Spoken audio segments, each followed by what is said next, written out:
interceptar el cielo, obviar los espacios vacíos, total no son llenarlo todo, el póstumo sopor de los ahorcados que cuelgan de sus vidas, volar siempre hacia arriba, callar el peso, eximir el daño, ofrecer la otra cuella.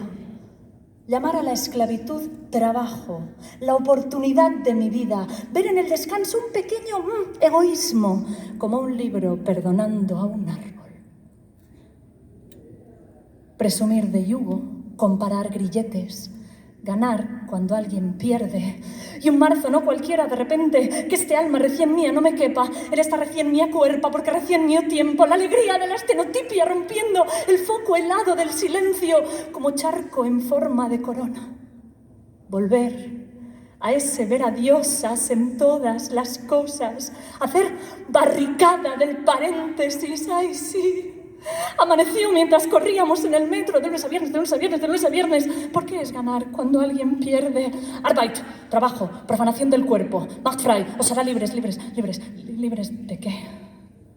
Quedarse adentro y encontrar en mí los latifundios del pensamiento único, en mí los australes incendios incontrolables, en mí el fracking tirando de sueños para aguantar despierta, tanto equilibrio deshecho, tanta migración forzada, tantas especies muertas, mi mente creyéndose cap y tal, y plusvalía, y fuerza de trabajo, la precariedad del verso suelto de la cadena trófica.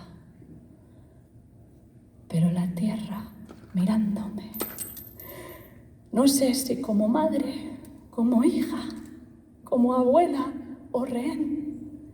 Ser útil, ¿a quién?